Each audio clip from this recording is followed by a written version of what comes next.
Welcome to 2.9 Wrestling and welcome to our AEW All In London 2026 review. I'm Noah, that's Dan, and in this video we'll give you the whole rundown of the show, and whether you're a new viewer or an experienced veteran of AEW, this is a great place to start to know all about All In. Daniel, are you excited for the show?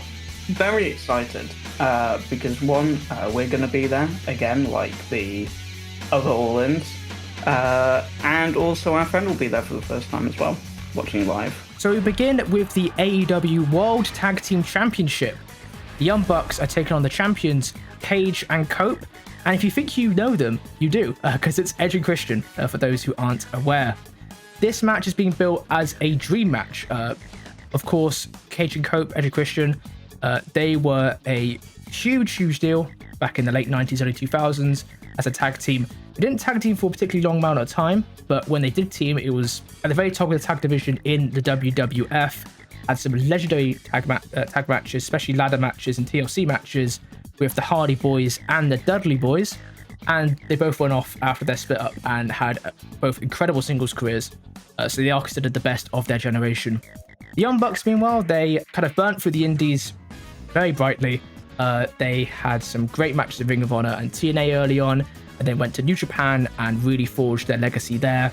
They became part of the Bullet Club, which was the biggest faction pretty much of the late 2010s, and have continued their form into AEW, where they are 3-time AEW Tag Team Champions, the current record. And the Young Bucks would like to break that record to be on their own 4-time Tag Team Champions. At the moment, FTR are the other team that have won the belts 3 times in AEW. Daniel, was this the match that you wanted to see at All In? No, I do want to see these two at least, but I also was really hoping that we would get FTR thrown into the mix as well to be 25 years, I think. It would have been about that, yes. 25 years since WrestleMania 17. Yeah, where TLC happened, because I thought it would be a great homage, great throwback. It was definitely something I built up in my head, so I can't really hold it against the company for not doing it. Anyway, Dan, who do you think is going to win this match? I mean, it's got to be Young Bucks, right? Like, I don't think it's outlandish to say that it's got to be Young Bucks when Motor City Machine Guns are in the company, New Day are almost guaranteed to be in the company. I also feel like they're going to debut at All In by coming out after the match. I agree with you. I'm going to go with the Young Bucks for this one. I think they're going to become 4-time tag team champions. And that gives all the more reason for FTR to come back and now want to chase that new record as well. Next up is the other tag team match announced for the show.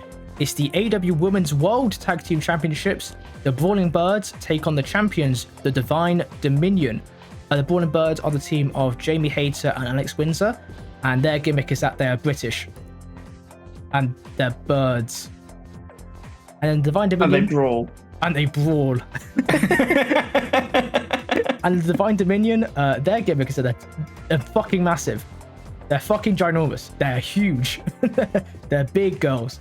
And they've kind of proven that. They've basically spent their entire tag team run just squashing various ladies on pay-per-view pre-shows, sometimes on TV. They haven't had anything substantial to do. The Brawling Birds, which is unfortunate because they are also incredible in the ring as well. They're like 2 of the best women's wrestlers on the roster, in my opinion, in terms of their work ethic and ability. The Brawling Birds, meanwhile, the minute they basically became a team, it was like, right, you're gonna win the Women's World Tag Team Championships at All In. They're pretty much a team made so you can have a picture of 2 British women lifting a championship at Wembley. That's pretty much their entire purpose. Odds. Yes, they are evens. So I don't think I was going to ask you who do you think is going to win, but there's literally no point in saying. There's no point because it's going to be the Brawling Birds. It is unfortunate because this is the first time that Divine Dominion have actually had another tag team that's kind of feels like a tag team to actually do stuff with. They've actually had something to do. except for Maya and High End World, actually. Mm-hmm. But yeah, I think the Brawling Birds are going to win. I'm not super excited for this match in terms of an in-ring thing. Not because the 4 women are bad. They're good wrestlers. They're all good wrestlers. It's just considering this is going to be at least an 8-match card. Going to have 4 hours max at Wembley because of the 10:15 curfew and the show starts at 4. I don't think they're going to get much time at all this match. Next up is the men's Casino Gauntlet match. The winner of this match will get a future AEW Men's World Championship shot at the time of their choosing. I believe they've got to have 7 days notice. That was something that was put in MJF's contract, well, not contract, in when he won the Gauntlet match contract last year. They kind of put that in after the fact. It'll probably change. It'll change at some point. Its mind. It will change at some point. It will conveniently become an instant cash-in when he needs it to do. Yeah, but for now, we have to work under the presumption that it is at least a week so they can build the match. Well, Daniel, how you know? Well, I know that Andrade's in the match because I'm staring at his name. You are, yes. He's on this match. As of recording, we're recording this before the I want to say it's Wednesday the 12th edition of Dynamite. Andrade is the only announced person in the match officially. He has the number 1 spot. He won that at Grand Slam Mexico. Very, very, very, very likely MJF will be number 2. MJF came out and attacked Andrade after his match. Did a kind of declared himself the actual real world champion, sort of in not in those words. That's CM Punk's gimmick, but he declared himself, the rightful champion. And said that he's going to enter the match on this episode of Dynamite and win it. Something else to note as well. Last time he did the qualifiers, which would have been last year's All In, normally the people that also fight in the qualifier matches tend to turn up anyway. So expect to see Tommaso Ciampa, Commander, Nick Wayne, and Speedball Mike Bailey as well. Now, is Daniel, the limit technically 21 wrestlers? It is 21. It's a gambling thing. It's a gambling reference. But they can come out at any time. Conveniently, which leaves plenty of room to do stories between people. I know. I think there's officially a time limit, but it's a big battle royale, so they never follow it. It's wrestling. It's like the one trope in wrestling. In the Royal Rumble, in the Gauntlet matches, time is simply a construct. Do not. Yeah, it's time not is real. relative. Who do you think is going to show up on this? Like, what big surprise are we going to see in this Gauntlet match? God, I really don't know because I don't think Sheamus's contract will be up by then. I mean, Swerve will probably make a return here, I imagine. Obviously, Zack Sabre Jr. is going to come out because it's London. It's London. Who do you think? Who do I think? Well, gonna get? I think we'll get a debut. I already see it happening. Leon Slater will turn up. Really? I didn't even know that his contract was out yet. I thought that was later on. I'm hearing in the grapevine that if TNA deal runs until this year, it might be, people are saying it's in the autumn of 2026. I'm just hoping, to be honest, Daniel. I'm just hoping. In terms of potential returns, I think Samoa Joe could make his return. I think he's at the filming. end. He's at the end of filming Twisted Metal. He has said on Twitter recently that we'll see what happens, pretty much, just to that effect. He said something like that regarding turning up at All In.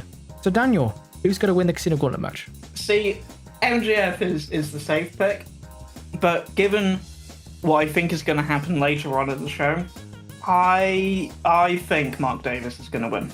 I can't believe you said that, to be honest. Mark Davis is such a wild shout. Because I was going to say Carl Fletcher, but obviously current international champion.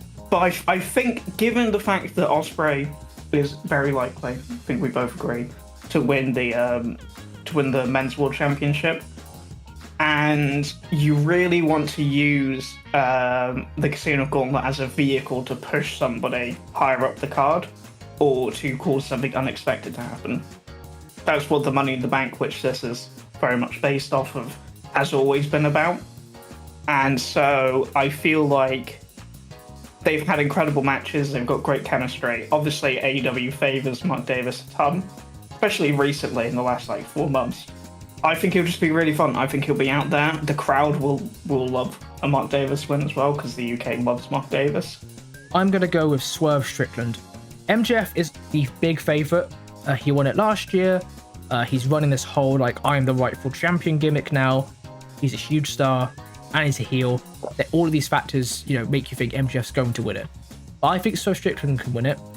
Swerve Strickland talked a lot before in his Kenny Omega program about power. And you don't get any more power than having a kind of contract that guarantees you a world title shot. It's such a thing you can kind of lord over the heads of people in charge, lord over the head of the champion. It does give you a sense of power. I do think as well, by the way, going back to the people returning or debuting, I think there's a chance that we hear Danielson's music. That would be cool. Just as like a fun like Wheeler Yuta comes out in the Gauntlet, and then Bryan Danielson music hits. Should we hear the next entrant? I think we should hear the whoa.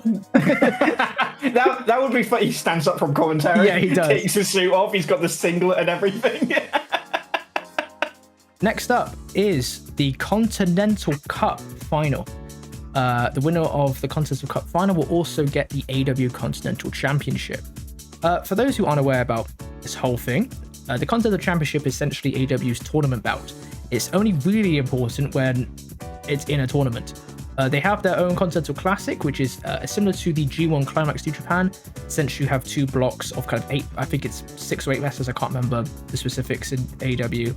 They all face each other, and the top 2 people, you get points if you get a win or a loss, and the top 2 people face each other in semi-finals, and then in the finals. The Continental Cup is a similar concept, but to like a normal kind of knockout tournament bracket, but it's based around the FA Cup. I think it's 16 wrestlers come in, the winners go on to the next round, and they're all like randomly drawn each round.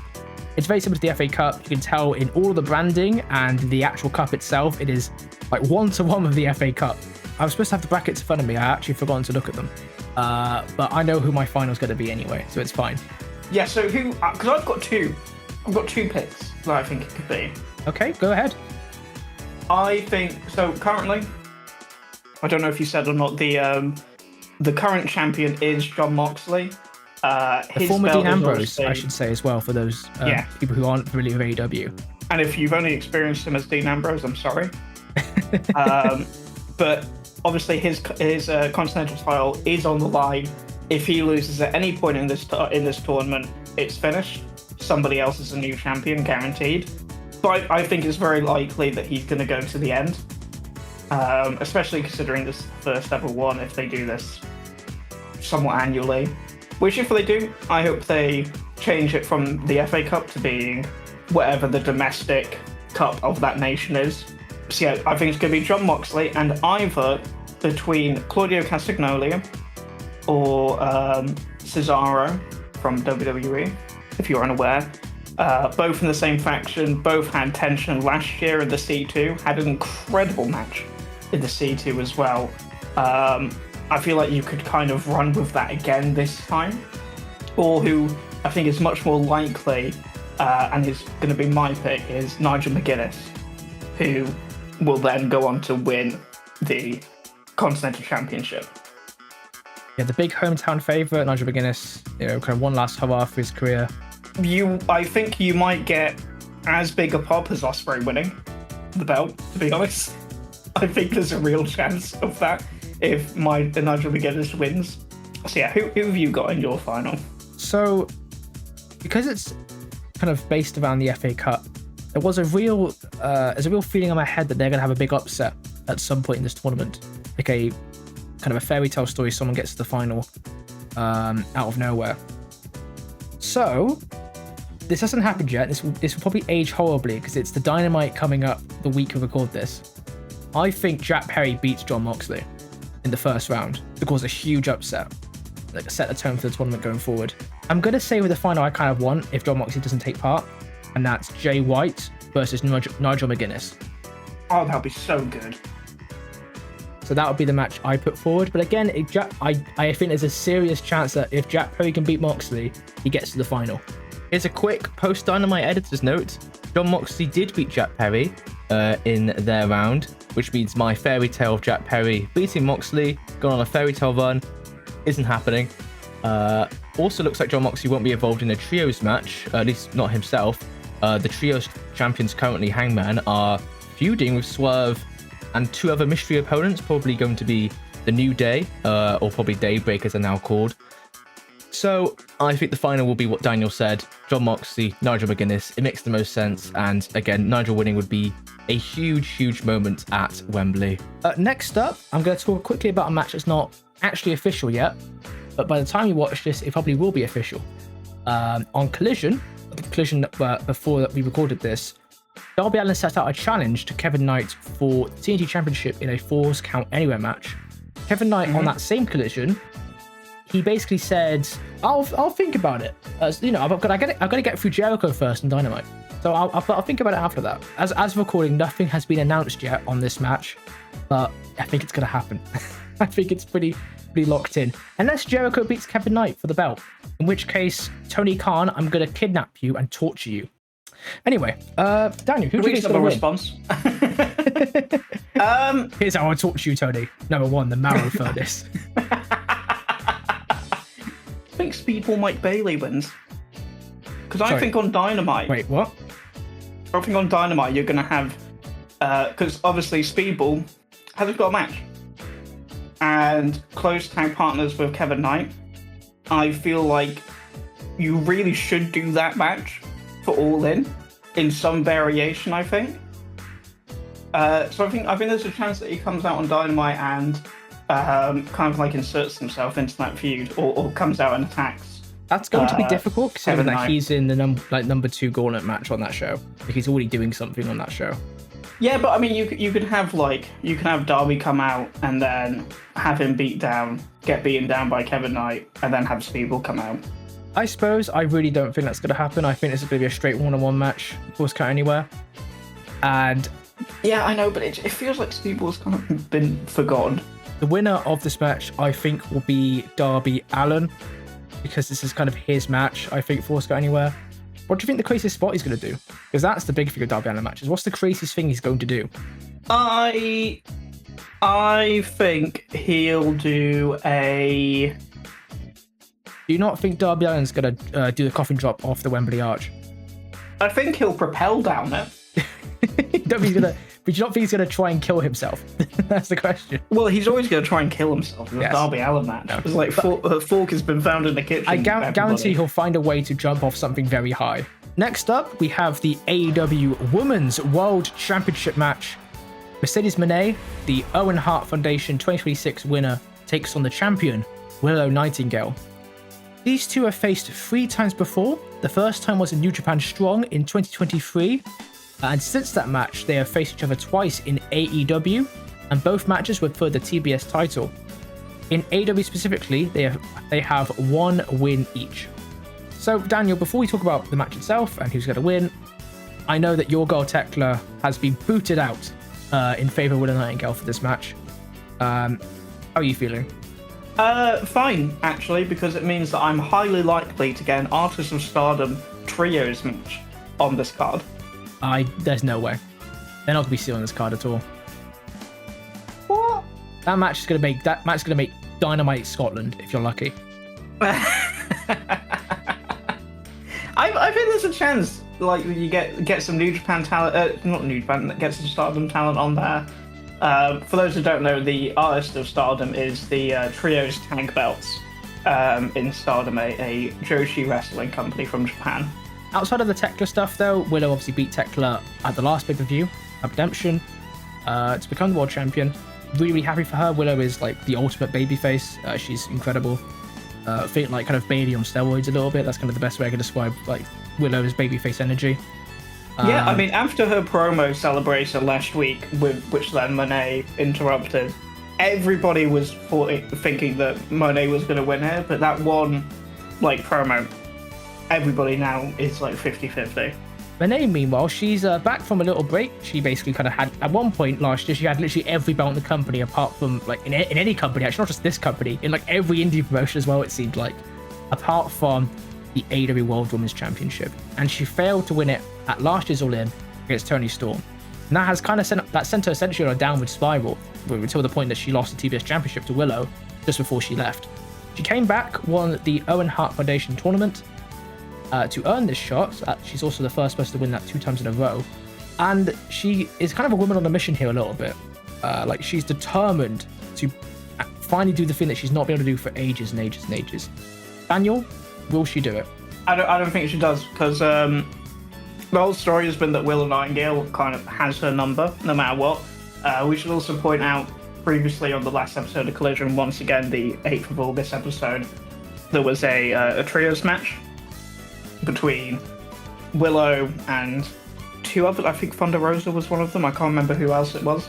Against Mone and the Divine Dominion.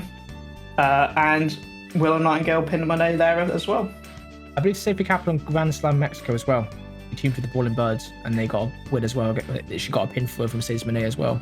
Oh, that would be it. It was on Grand Slam Mexico then. Yes. Sorry, not Collision. Sorry. But yes, the whole story is Willow keeps getting the upper hand of Mercedes, so you think that's going to happen again at Wembley. Mm-hmm. Tony Khan often listens to fans quite a lot as well, and I feel like given the praise that Willow keeps getting constantly, obviously she's very highly valued within the company. I think she wins it. It'll be a really big babyface win. It'll be great for Willow as well to cement her as the champion. They did the exact same thing with Chris, where she beat Toni Storm in a one-on-one match to solidify herself as a main eventer. I feel like you can do kind of a mirrored story with Monet, considering how mirrored Chris and Willow are as wrestlers in the company. I also feel like you can crown Monet next year.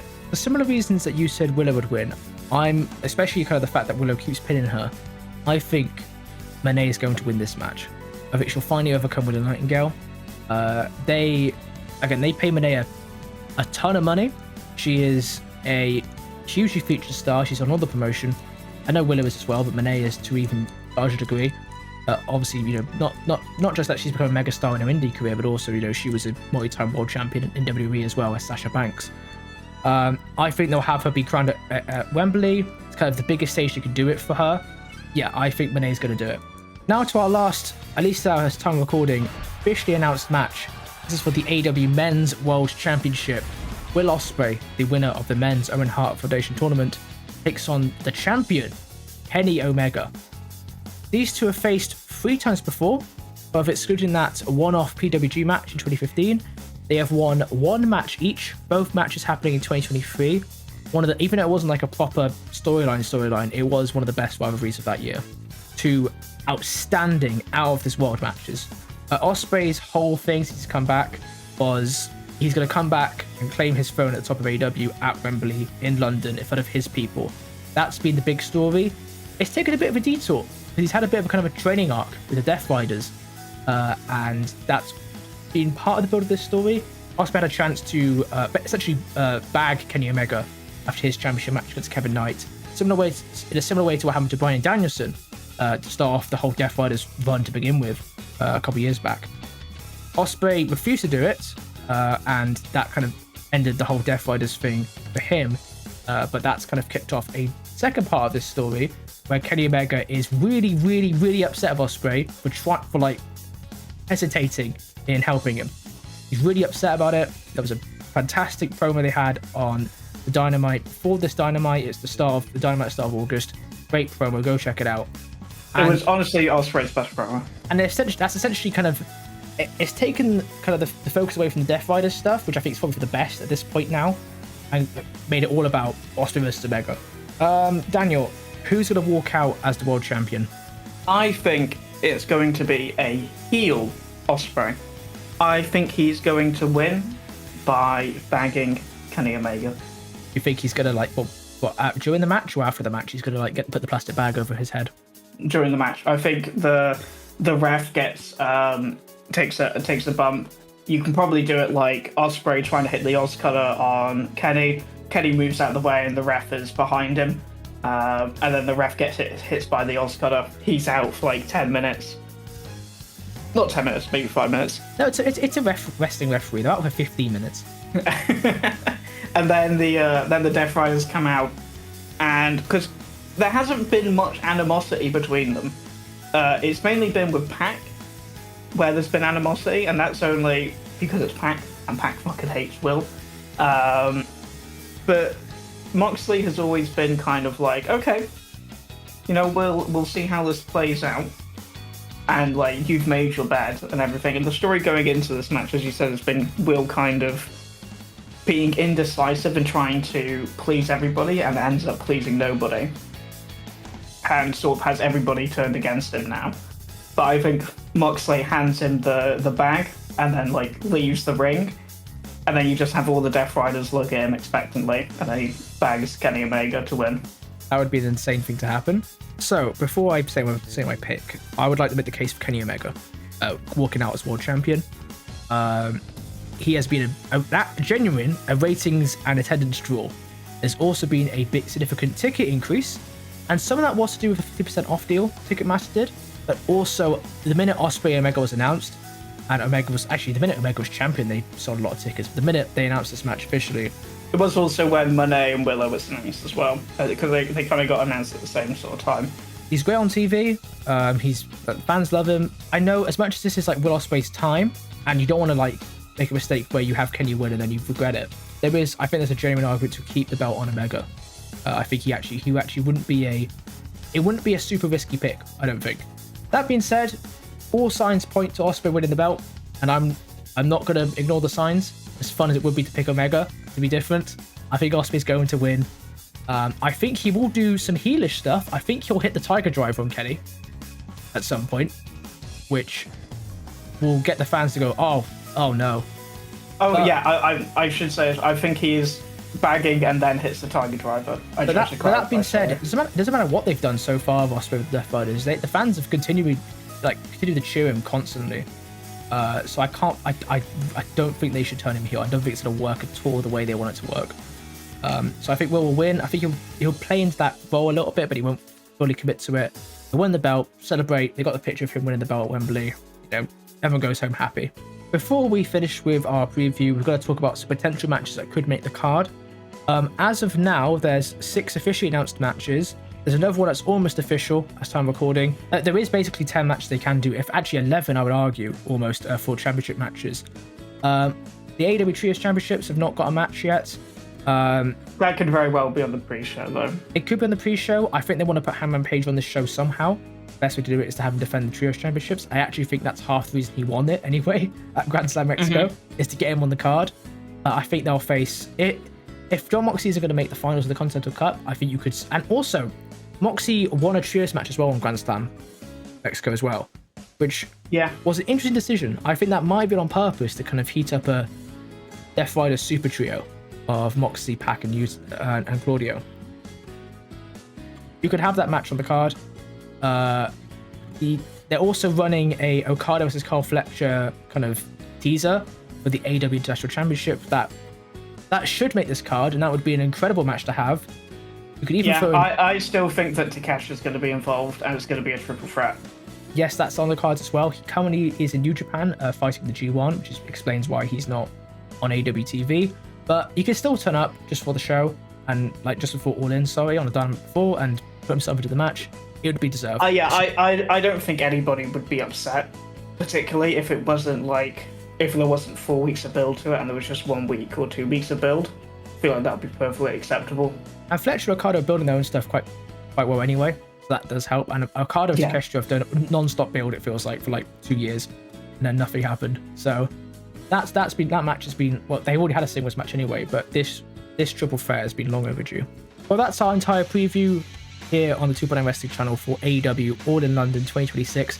Please let us know in the comments what match you're most excited for, what big surprise you think is going to happen, how wrong Daniel's predictions are. Anything is accepted in the comments. I always have wild predictions, so I've got to keep up appearances. That's all for me and Dan, and that's all from 2.0 Wrestling. Bye-bye!